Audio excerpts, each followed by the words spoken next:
장성철 소장님 그리고 시사인의 김은지 기자님 모시고 정치가 경제다 같이 인사드리고 시작하도록 하겠습니다. 안녕하세요. 안녕하세요. 어서 오세요. 장 소장님 언제나 제가 존경하는 참보수이시고요. 그런데 오늘은 뉴페이스에 이어서 안녕하세요. 김은지 기자님의 소개를 먼저 해야 될 것 같아요. 반갑습니다. 네, 시사인. 예, 저 시사인 김은지 기자고요. 예, 김준일 평론가의 부재 덕에 뉴스토마토에 이 시간에 오게 되었습니다. 부재가 아니고요. 잠깐 저희가 휴가 보냈습니다. 아, 김은지 예. 기자님 모시려고요. 아이고. 지금 또 방송으로 또 굉장히 주가를 올리고 계신데요. 아니 또 도와주신 덕분에 장성철 소장님과 함께 방송을 하면서 저희 김은지 뉴스인이라고요. 오후 5시에 월요일부터 목요일까지 매일 하고 있습니다. 네, 오전 11시에는 예. 끝내주는 경제, 예, 오후 보시고 5시에는 넘어오시면 됩니다. 뉴스인. 네. 네, 알겠습니다. 잘 부탁드리고요. 네, 감사합니다. 제가 시사인이라는 매체를 정말 초기부터 구독을 하다가 안 하다가 했지만 그래도 열심히 훌륭하십니다. 봤거든요. 네, 열심히 봤습니다. 그런데 제가 진짜 다른 점을 발견했어요. 그 시사인에서 최근에 다룬 기사 중에 네. 그 연세대학교 이철우 교수가 아. 본인의 친구인 윤석열 대통령의 이 건국절 논란에 대해서 이야기했던 내용을 저희 방송에서 한번 다뤘거든요. 여러분들 끝내주는 경제, 뭐 이철우 끝내주는 경제, 뭐 건국절 논란 검색하시면 나오는데요. 이 지난 영상이 있는데 그거를 시사인에서 다루셨더라고요. 네, 근데 저희 이상원 기자가. 이상훈 기자가 다루셨어요. 근데 많은 곳에서 다뤘죠, 언론에서. 근데 거기만 나온 내용이 있어요. 이 책이거든요. 조약의 국가승계라는 이순천 씨가 쓴 책인데 엄청 재미없어 보이잖아요. 딱 봐도. 근데 이거를 딱 소개를 했더라고요. 그래서 제가 호기심이 가서 읽어봤어요. 이게 뭐냐면 여기 딱 나와 있어요. 이 저자가 이순천 씨가 1986년에 우리나라 국무회의에서 의결했던 대한민국은 대한제국을 이어받은 국가다라는 예. 국무회의 의결이 이제 있었다는 게 이철우 교수의 중요 주장인데 그 담당자였어요. 외무부에서 그 일을 내가 외교부에서 직접 담당했다라고 하면서 그게 어떻게 해서 됐는지 쭉 설명을 하는데 그러니까 이게 하여튼 뭐 세상엔 지식이 많기 때문에 어떤 정치인이 어떤 얘기를 했을 때 검증할 수 있는 방법은 굉장히 많아요. 근데 우린 대부분 그냥 딱 인상 비평처럼 생각하고 딱 넘어가잖아요. 한 번 더 생각해 볼 수 있게 만드는 게 근데 어떻게 보면 우리 언론의 역할인데 시사인에서는 어쨌든 이 내용을 다소개 나눠주셨지만 이 실마리를 던져주시는 정말 깊이 있는 사고를 하게 해주시는. 예. 또 눈 밝은 독자가 계셔가지고 저희 기사가 빛날 수 있는 것 같아요. 그 부분을 알아보시고 더 찾아보시는 또 진행자의 역량이라고 하는 것도 눈에 띈다고 생각합니다. 아주 그냥 뭐 서로 주고받고 아주 아니, 저희 훈훈한 분위기에 적응하지 못하는 장성철 소장님. 그래서 주간지 시사인은 구독하면 도움이 되시는 거죠? 예, 언제든지. 네. 예, 저희 네. 시사인 유튜브도 구독해 주시고요. 그리고 네. 시사인 잡지도 구독해 주시면 감사드리겠습니다. 네. 구독료는 얼마인가요? 저희가 한 달에 19,000원이면. 네. 쌉니다.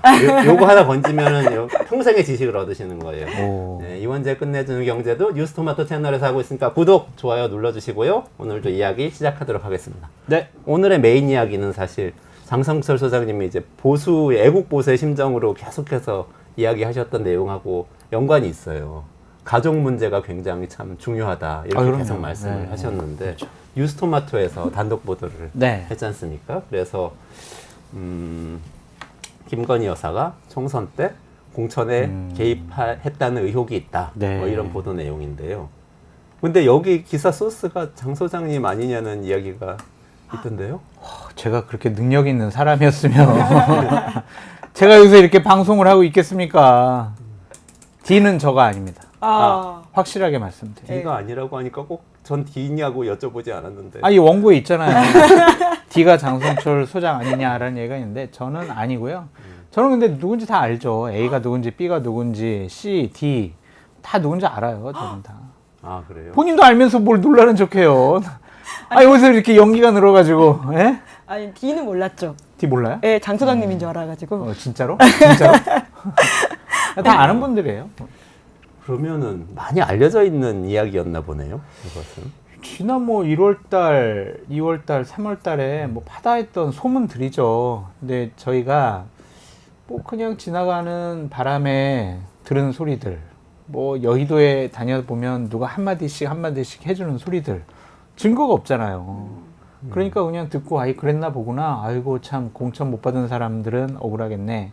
받은 사람들은 진짜 좋겠네. 배지 단 사람들은 더 좋겠네. 막 이런 생각을 하고 있었는데 이렇게 어떠한 증거가 있다라고 보도가 됐잖아요.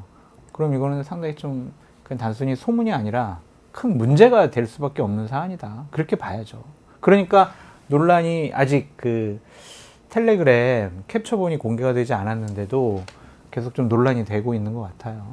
자, 일단 지금 하여튼 이야기 나온 내용은 텔레그램을 보내서 네. 김영선 의원의 지역구를 조정을 하는데 영향을 끼쳤다. 네. 이게 지금 내용이잖아요. 야당에서는 이것은 국정농단이다. 이렇게 네. 얘기하고 있는데 이 사실 자체는 어떻게 봐야 돼요? 두 분의 의견이 어떠세요? 사실이냐 아니냐? 그랬을 것이다 아니요. 아니냐? 만약에 그랬다면 국정농단이냐? 이거 말도 안 되는 일이 벌어진 거죠. 이거 정말 법적으로 큰 처벌을 받아야 될 상황이 아니냐라는 좀 생각이 듭니다. 그러니까 대통령실에서도 상당히 좀 긴장을 하는 것 같고 그냥 텔레그램 주고받지 않았어 이렇게 해명을 못 하잖아요. 공천이 안 됐잖아. 안 됐는데 왜 우리한테 뭐라 그래? 이제 이렇게 나오고 있잖아요. 그런 거 보면 스스로도 이것이 상당히 위험도가 높다라고 생각할 수밖에 없고 많은 변호사분들 얘기 들어보니까 뭐 공직선거법 당연히 처벌 대상이 된다 그렇게 얘기를 하더라고요. 그리고 그걸 넘어서서 선출되지 않은 그러한 권력이 공천에 조언을 하는 것도 저는 이건 있을 수 없는 일이라고 생각이 들어요.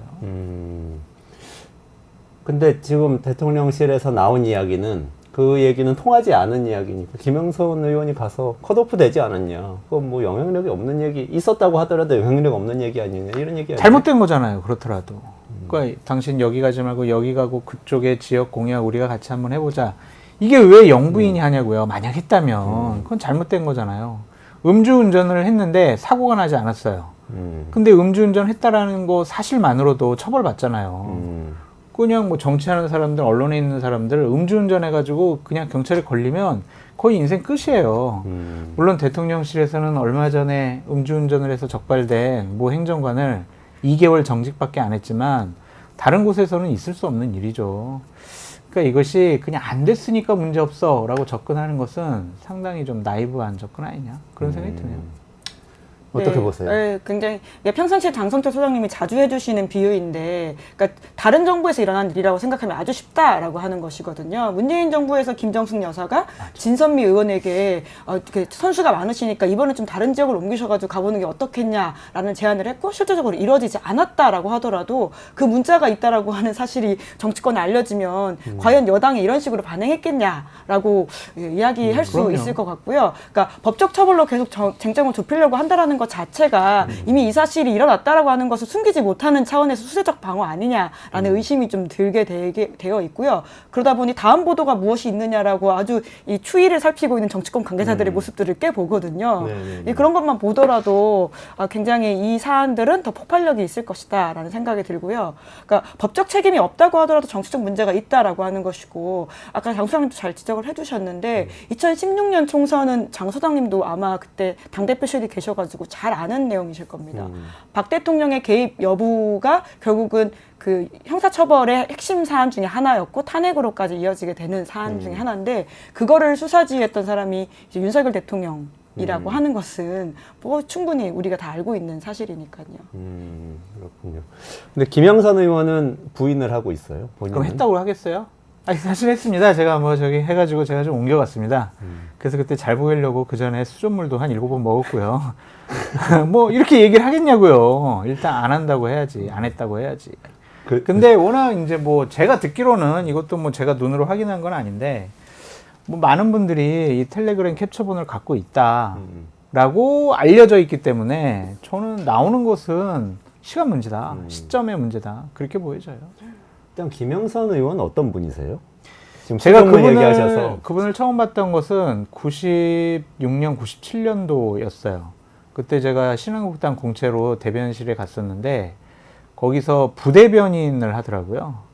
그래가지고 그냥 당직 부대변인, 그냥 토요일, 일요일 아니면 주일에 뭐 몇 번 나오는 그런 부대변인이었는데 그분이 이제 배지를 달고 그리고 오선 의원이었었나요? 하여튼 선수가 되게 높고 그리고 그분이 당대표 권한대행까지 했어요.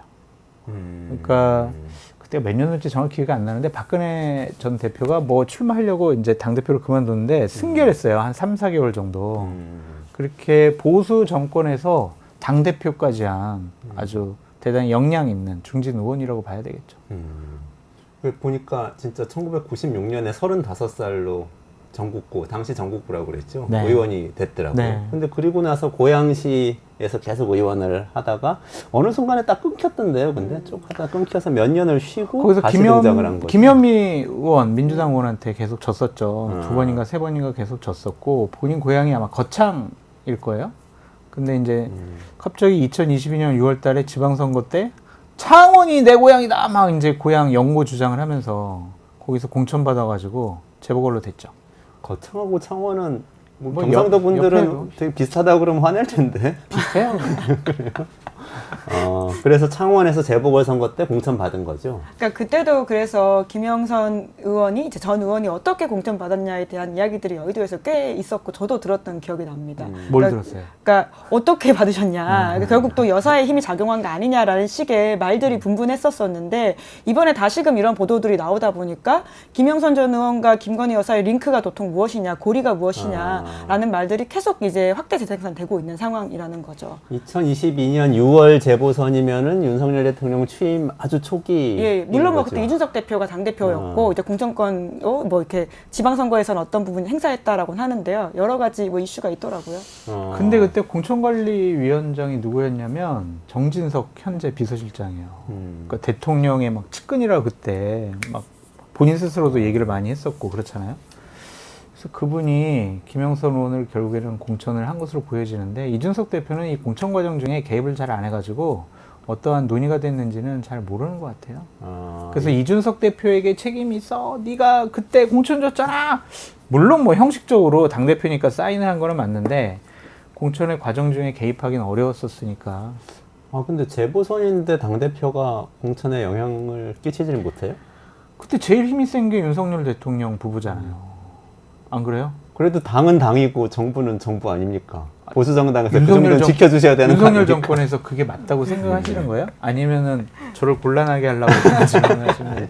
항상 장 소장님이 말씀하시는. 아니 총선은 5월 아니 그러니까 대선이 5월 달이었고 바로 지방선거가 한 달 후에 한 달 좀 지나서 열렸는데 그럼 당연히 대통령 당선자가 되게 힘이 센 거죠. 그러면은 그때도 이미 김건희 여사가 영향력을 끼쳤을 가능성이 높다 이렇게 그러니까 여기저기서 말씀- 돌았던 말들은 예, 있었습니다. 그럼- 저도 그런 이야기를 들은 바가 있는데 그러니까 확인하지 못한 이야기다 보니까 아까 장 소장님도 말씀하셨지만 확인하지 못한 이야기들 여의도에 굉장히 많이 돌지 않습니까? 이제 그것이 수면 위로 어느 시기에 올라와서 증거를 가지고 나오냐라고 하는 것인데요. 이 정도의 이야기는 사실은 굉장히 분분하게 있었었고 근데 지금은 와서 이 보도가 나오니까 저도 사실 그때 공천 과정에서 여사와 가깝다라고 하는 이야기들이 돌았던 게 기억이 나서 말씀을 좀 드리는 것이죠. 근데 그때 어쨌든 재보선에서 당선이 됐고 거기는 어쨌든 사실 예, 굉장히 공천을 유리한- 받으면 예, 되는 곳이라고 봐야 될 그렇죠. 정도의 곳이죠. 예. 그러면 현직 의원인데 이번에 총선 때는 다른 곳으로 옮겨라고 문자를 받았다는 의혹이 있고 지금 어쨌든 좀 뜻밖의 지역구를 본인이 옮기겠다고 발표를 한 거죠. 예, 아무래도 그 당시에 이제 중진 이상의 물갈이론이라고 하는 것이 굉장히 좀 큰 영향을 미치고 있을 때다 보니까 물러나셔야 된다라고 하는 일정 부분에 대해서 서로 물론 이건 내용을 아직 확인하지 못했겠지만 제가 텔레그램을 보지 못해서 함부로 이야기하기 좀 어려운 건 있는데요. 그러니까 그 당시 총선의 공천 분위기를 좀 살펴서 같이 봐야 되는 것들은 있는 것 같아요. 그러니까 김영선 의원이 왜 그런 텔레그램을 김건희 여사가 만약에 받았다면 받았을까에 대해서는 그때 중진 의원 재배치 건으로 해서 경남 뭐 부산 지역에 그 지역에 다수 선수를 갖고 있던 중진들을 좀 약간 좀 어려운 지역으로 빼는 그런 일들이 벌어졌었거든요. 근데 그때 당시에 돌아다녔던 소문이 뭐냐면 김상민이라고 그때 검사가 있었어요. 근데 그분이 현직이면서도 내 고향 창원에 저는 뼈를 묻겠습니다. 막 그러면서 본인이 막 거기서 뭐 기자회견도 하고 여러 가지 일을 했어요. 맞아요. 추석 때 네. 저기 지역 사람들한테 문자 돌렸다고. 네. 그래가지고 뭐 기사 징계해야 나오고 된다 그랬어요. 말아야 된다 막 그런 얘기까지 나왔었는데 그분을 출마시키려고 김영선을 김해로 빼는 거 아니냐 막 그런 얘기도 있었고 그거에 이제 김영선 의원이 처음에 받아들였다가 이렇게 공천을 받지 못하니까 화딱지가 나잖아요. 그래서 이제 막 기자회견 하려고 했던 거예요. 내가 사실은 이제 그런 소문이 있었어요. 내가 뭐 김건희 여사랑 이런 텔레그램 주고받았는데 내가 공천 못 받았어요. 나 폭로해요. 막 이렇게 기자회견을 하려고 했었거든요. 총선 전에. 총선 전에 3월 달에.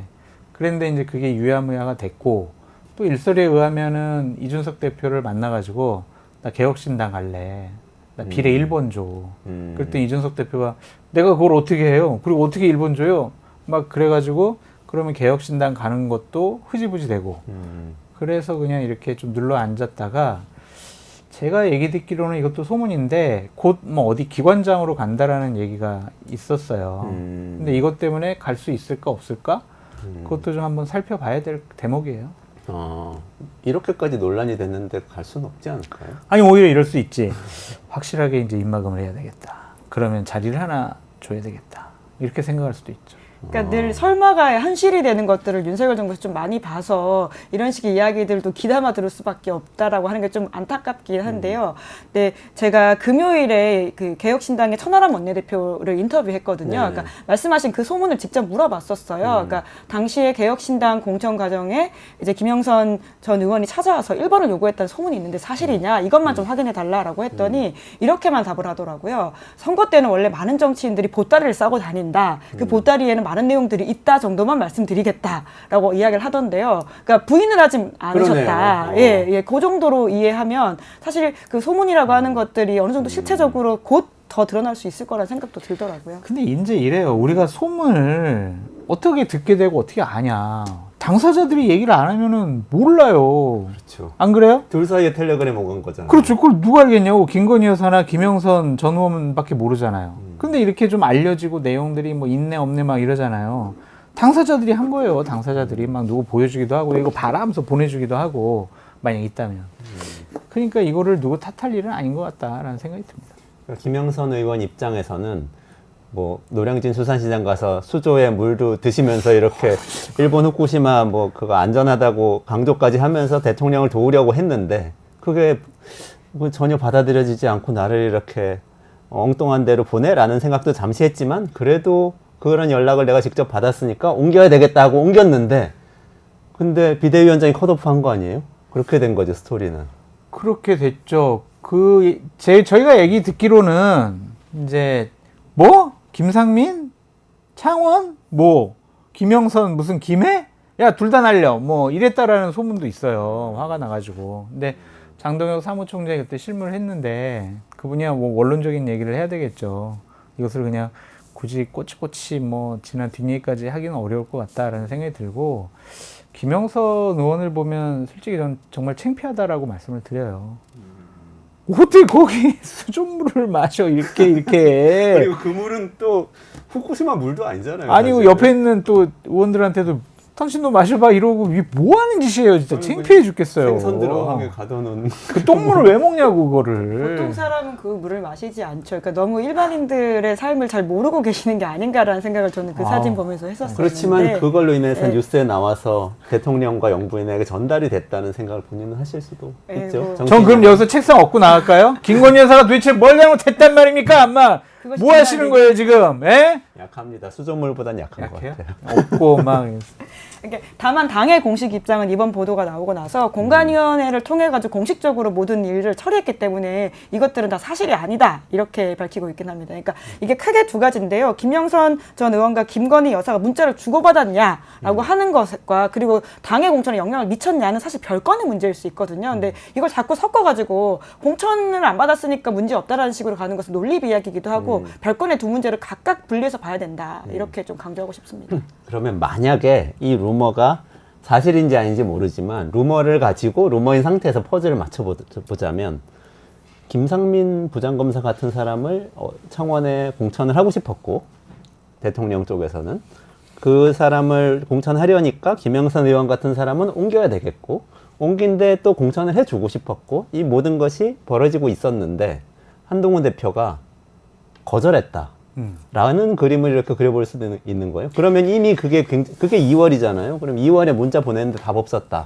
이 얘기도 사실 나왔었고. 그때 그냥 5번의 문자 논란이 있었잖아요. 김건희 여사와 한동훈 사이에 있었던. 근데 이것도 소문이에요. 소문에 의하면은 이 5번 문자 받기 전에 김건희 여사가 한동훈에게 보낸 문자는 거의 대부분은 공천 관련된 거였다. 그래서 한동훈 대표가 빡쳐가지고 아 이거 더 이상 답을 하거나 아니면은 대꾸를 했다가는 큰일 나겠다. 그래서 문자를 씹었다. 이제 이런 스토리예요. 이건 뭐 또 당사자들만 알 텐데 우리가 하나 유추해 볼 수 있는 거는 한동훈 대표가 지난 전당대회 그 TV 토론 과정 중에서 제가 뭐 여러 가지 공개를 하면 뭐 대통령실과 정부가 위험해져요. 막 이렇게 얘기를 했잖아요. 그게 뭐 그 내용이 아닌가 그런 생각이 들어요. 그러니까 한동훈 대표 지금 입 싹 다물고 가만히 있잖아요. 어떤 입장을 지금 얘기하지 않잖아요. 지금 아무 얘기 없었나요? 네, 관련해서는 메시지를 낸 게 없고 오늘 아침에 최고위 발언도 의정 갈등과 금투세 그리고는 서울시 교육감의 광노현 전 교육감이 출마한 부분 이런 것들을 이야기를 했더라고요. 김건희 여사 자체에 대해서 이야기를 하지 않았어요. 왜냐면 지금 수심이라든지 이런 거 여러 가지 다룰 것들이 있는데 뭐 사실 여당 입장에서는 좀 껄끄러운 이슈여서 입에 올리기도 어려울 수 있을 것 같기도 하고요. 그렇지만 또 적극적으로 그런 일 자체가 전혀 없었을 것이다라고 얘기하지도 않은 거잖아요. 방어를 또 적극적으로 하고 있는 모양새는 아닌데 그러다 보니까 어제 저녁 만찬에 한동훈 대표가 패싱 당한 것에 대해서도 좀 뒷말들이 벌써 나오고 있죠. 만찬 얘기하고 엮어서 한번 의견 주시죠. 우리가 지금 본격적으로 뭔가 이 두 개의 자동차가 정면 충돌을 향해서 달려가고 있다. 이런 느낌도 좀 드는데 어떠세요? 만찬에서 배제. 그러니까 저녁에 벌어졌던 일은 일요일 저녁에 윤석열 대통령이 만찬을 하는데 국민의힘 지도부 중에 일부만 초청했고 예. 나머진 배제됐는데 배제된 사람들이 다 친한계 인사들이었다 이런 얘기죠. 대통령께서 뭐 친한게도 불러가지고 만찬 하시겠죠. 이렇게 내가 대통령을 위해서 노력을 하고 있는데, 예? 소용없습니다. 추석 선물도 안 보내주고. 참 나쁜 정치 하나예요, 저게. 그러니까 전 저런 거를 한번 당해봤는데, 2015년도 김무성 당대표 시절이었어요. 그때 이제 대선 승리 2주년인가 3주년인가? 그런 게 있었는데 2014년 12월이구나. 대선이 그때는 12월 달에 있었으니까. 근데 그때 당대표는 싹 빼고 그때 대선 때 2012년도 대선 때 김무성 대표가 총괄선대 본부장을 했었거든요. 대선을 총괄 지휘했던 사람이에요. 근데 김무성 대표 빼버리고 친박계 최고위원들하고 중진 의원들 몇몇만 불러가지고 대선 승리 3주년 기념 만찬 이걸 자기네들끼리 한 거예요. 그러니까 대통령이 불편한 사람은 보기 싫고 부르지 않고 그냥 자기 옹호해주고 자기 비판 안 하는 사람들만 불러서 대선 승리 축하 만찬을 한 거거든요. 비슷한 게 아닌가라는 좀 생각이 들어요. 불편하고 그냥 나한테 다른 얘기 하려고 하고 또 한동훈 편이고 이런 사람들은 그냥 보기 싫은 거야. 이렇게 그냥 당을 또 반을 내버리면 어떡해요. 그러니까 이간질 시키는 거 아니에요? 지금 이것 때문에 또 난리일 거 아니야. 또 왜 우리는 불렀네 안 불렀네 우린 가서 별일 없었네 그냥 뭐 여러 가지 얘기했네 안 했네 뒷얘기가 많이 나올 거 아니에요. 이게 맞아요? 지난번에 만찬도 취소해놓고 참 나쁜 정치의 하나의 극단적인 전형이다. 그렇게 봐요. 그러니까 평소라도 사실은 친한계를 빼고 불렀다면 더 이게 문제일 텐데요. 아까 말씀하신 것처럼 앞서서 지도부 만찬을 취소해버린 전력이 있거든요. 근데 그때 취소했던 이유가 뭐냐면 추석 앞두고 이슈가 너무 많아서 바쁘다라는 취지였어요. 그런데 지금 추석 앞두고 있는 상황은 똑같은데 왜 이렇게 쏙 누군가 빼고 불렀냐라고 하는 게 일반인의 삶에서도 사실 직장 생활 하는데 이렇게 누군 부르고 누군 안 불렀다라고 하면 굉장히 좀 감정이 상하는 부분이 그렇죠. 있지 않습니까? 네. 맞아요. 네. 그렇죠. 근데 이게 국정을 운영하시는 분의 행태라고 하는 것은 저는 윤 대통령의 지지율 하락에 가장 중요한 그러니까 공사구분 못한다라고 하는 태도라고 생각하는데요. 대통령 다음이 부족해 보입니다. 그러다 보니까 계속 지지율이 떨어지고 혹은 제자리 걸음하고 있는 것이죠. 근데 지난주에 우리 박지원 의원이 저희 방송에 출연했었거든요. 근데 와가지고 이렇게 얘기하셨어요. 한동훈을 지켜야 합니다. 한동훈 대표가 지금 위기입니다. 한동훈 대표를 지켜야만 우리가 이렇게 제대로 윤석열 정부를 견제할 수 있습니다. 야당 입장에서 얘기합니다. 이러면서 얘기를 하시던데 어떻게 생각하세요? 약간은 뭐 비꼬는 것 같기도 하고 그냥 무시하는 것 같기도 하고 그런데 저는 한동훈 대표 위기라는 말에 동의를 하는 게 뭐냐면 저는 양자 대결 지지율의 위기다라고 말씀드리고 싶어요. 지난주에 시사전을 해서 양자 대결 여론조사를 쭉 했었거든요. 그러니까 한동훈, 이재명, 오세훈, 이재명, 한동훈, 이재명, 김경수, 김동연 이렇게 했거든요. 특별한 경쟁력이 안 보이는 거예요. 그러니까 이재명 당대표랑 양자대결을 붙였을 때 오세훈 서울시장과 이제는 차이가 없어요. 거의 비슷해요. 근데 지난 비대위원장 1월달, 2월달 시절에는 그때만 해도 양자대결을 붙여보면 한동훈 대표가 이기는 그런 여론조사가 나왔거든요. 근데 이제는 그 경쟁력이 없다고 생각할 거예요. 그러면 한동훈 대표가 국민적인 지지율도 경쟁력도 낮고 용산 대통령실과 신뢰관계도 없어요. 그러니까 뭘 가지고 정치할 거냐고요. 그럼 이제 보수파 쪽에서는 한동훈 대표 그렇게 경쟁력 없네. 보수파의 다른 호자, 후보, 지지자 뭐 그런 사람들 누가 있나? 이렇게 눈길을 돌릴 거란 말이에요.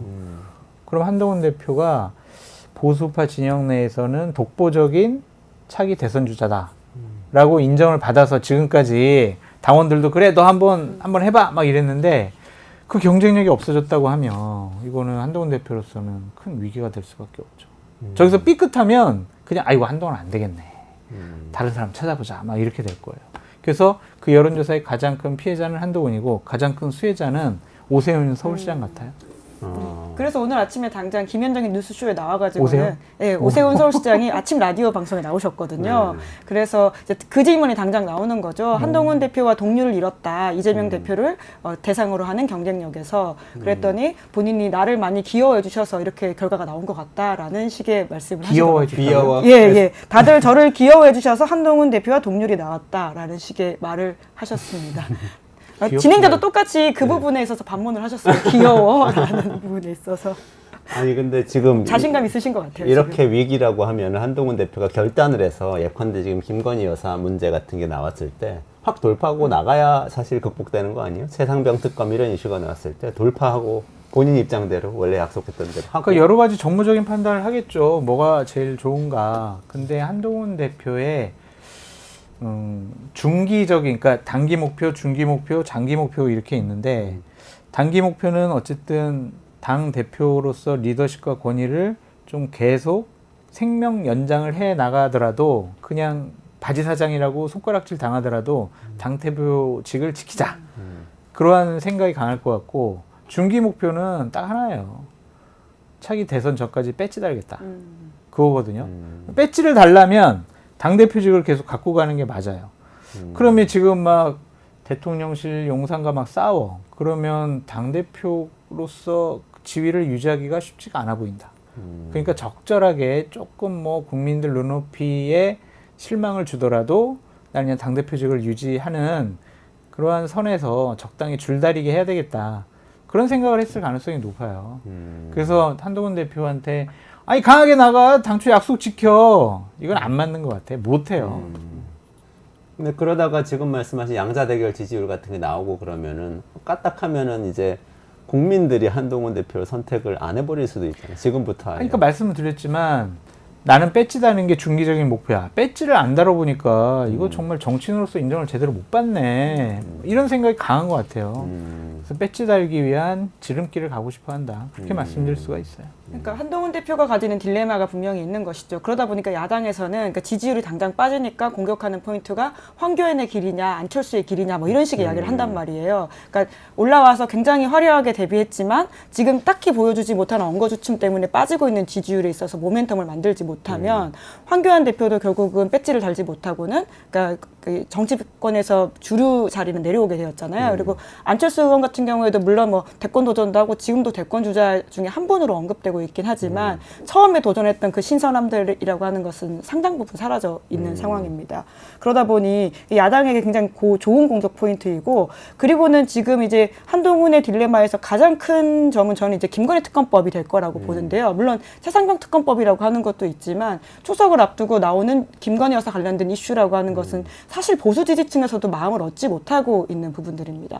김건희 여사의 수사심의위원회, 검찰 수사심의위원회 결과라고 하든지 그리고 도이치모터스 주가 조작 사건, 물론 김 여사는 아직 기소가 안 돼 있지만 2심 결과에 따라서 기소가 결정될 수도 있다 이런 전망이 있지 않습니까? 게다가 공천 개입 의혹과 관련돼 있는 보도들이 켜켜이 쌓이면서 야권에서는 김건희 특검법을 통과시킬 것이고 결국 대통령의 거부권을 행사하면 다시 당으로 돌아왔을 때 국민의힘에서 한동훈 대표는 어떤 선택을 할 것인가를 묻게 될 수밖에 없거든요. 그럴 때 한동훈 대표의 캐릭터라고 하는 것이 계속 좀 좌충우돌 혹은 엉거주춤하게 되는 게 과연 도움이 되냐라는 것이죠. 저는 그러니까 한동훈 대표 지금 한 두 달, 그러니까 한 달 지나고 두 달 돼가고 있는데 참 정치인으로서 과연 제대로 변신을 했느냐 대단히 회의적이에요. 그래서 이런 분들이 막 반짝 인기 스타가 돼가지고 다음번에 대선에 출마해가지고 나 대통령에 출마해야지. 막 이렇게 하는 게 과연 맞는 것이냐. 검사들은 더 이상 정치 안 했으면 좋겠어요. 하면은 그냥 정말 국회의원 한 2번, 3번 정도 하면서 정치가 무엇이고 정책이 무엇이고 국민의 민심이 무엇인가, 국민의 삶이 무엇인가. 한동훈 대표 타워팰리스 사는데 일반 서민들 삶을 알겠어요? 그 흔한 시장은 아마 지난번 비대위원장 시절에 가본 게 처음일 수가 있을 것 같아요. 본 시장 가겠어요? 안 갔을 가능성이 높은 것 같아. 그렇게 모르잖아요, 삶을. 그러니까 삶을 좀 안 다음에 정치를 해야지 그냥 어디서 좀 인기 얻는다고 대통령 신임 받았다고 정치하고 국가의 중요한 지도자가 되겠다고 하는 것은 저는 좀 아닌 것 같아요. 나라를 위해서도 안 좋은 것 같아요. 굉장히 비판적이신데요. 검사가 이제는 중요한 대한민국에 중요한 역할을 맡지 않았으면 좋겠어요. 그냥 검사들은 그냥 사회 정의, 부정부패 뿌리 뽑는 그런 데 국한해야지 그 사람들이 정치권에 오면 또 하나의 기득권이 돼서 자기네들 검찰을 보호하려고 하거나 아니면 그것을 이용을 해가지고 자기 정치 이용하려고 하거나 나쁜 것 같아요, 이 사람들. 지금 두 분 말씀 듣고 보니까 한동훈 대표는 엉거주춤 할 것 같고 그대로 가면 국회의원 한 번 할 수 있을지 모르지만 뭐 대선까지 돌파는 안 될 것 같다. 그런 의견이신 것 같아요. 그러니까 물론 뭐 사람이 성장할 수 있다라고 하는 가능성을 닫아놓을 수는 없는데요. 지금까지 보여준 걸로는 좀 어려워 보이긴 한다. 왜냐하면 아까 장 소장님도 잘 지적을 해주셨는데, 그러니까 정치라고 하는 게 이견을 조정하고 만나서 대화하는 게 핵심인데 지금 김재원 이제 최고위원이 강적들 같은 데서 증언하신 거에 보면 회의를 잘 안 하고 회의에서도 말을 거의 안 한다라고 하는 것이거든요. 그러니까 당장 같은 당 안에서 이견 조정도 잘 하지 못하는 사람이 야당과의 협상 혹은 국정 운영에 있어서는 사실 비판자들이 그득그득한 곳이잖아요. 이걸 할 수 있나? 그러니까 그걸 잘 못하는 윤석열 대통령이 검사 출신이어서 세상을 범죄자와 아닌 사람으로 나눠가지고 거칠게 하고 있는 게 아니냐 이런 의혹들이 있는데, 그러니까 충분히 검사 투로서의 한동훈 대표의 정치라고 하는 게 그럴 수 있다라고 오해받는다면 쉽진 않죠. 아, 그렇군요. 그러면 김은지 기자님 아까 김건희 여사 특검 꺼내셨어요. 그래서 그거 가지고 남은 시간 동안 제 생각엔 추석부터 시작해서 이 연휴와 앞으로 국정감사 이제 쭉 전국 이어지는데 김건희 여사라는 변수가 지금 그 직전에 딱 나온 거잖아요. 앞으로 이게 어떻게 확대돼 나갈지 아니면 지금처럼 그냥 대치 상태로 계속 갈 수 있는지 뭔가가 폭발할 건지 요 전망을 좀 해주시면 좋겠어요. 뉴스 토마토에 달려있다. 아, 맞죠? 뉴스토마토 어떤 보도가 또 있는 건가요? 뉴스토마토에서 캡처본을 공개를 한다면 이거는 정말 폭발력이 클 수밖에 없다. 그러면 추석 밥상에 김건희 여사가 말이야 또 공천에 개입을 하고 이런 문자까지 공개됐는데 막 이런 얘기 할 거 아니에요. 근데 캡처본을 뉴스토마토만 갖고 있어요? 어때요? 우선 시사인에서는 없는 것 같은데요. 열심히 아니 그 노력하겠습니다. 취재도 안 하고 뭐 하시는 거예요? 그러니까요. 아직 멀었습니다. 그래서 뭐 뉴스토마토든 어디든 이것이 공개가 된다면 상당히 김건희 여사 잘못했네. 디올백 받은 것도 저거 문제없게 해주더니 뭐 지금 계속 이상한 일들이 많이 벌어지네. 이거 왜 검찰은 수사 제대로 안 하지? 특검 가야 되는 거 아니야? 뭐 이런 얘기들이 많이 나올 수밖에 없겠죠.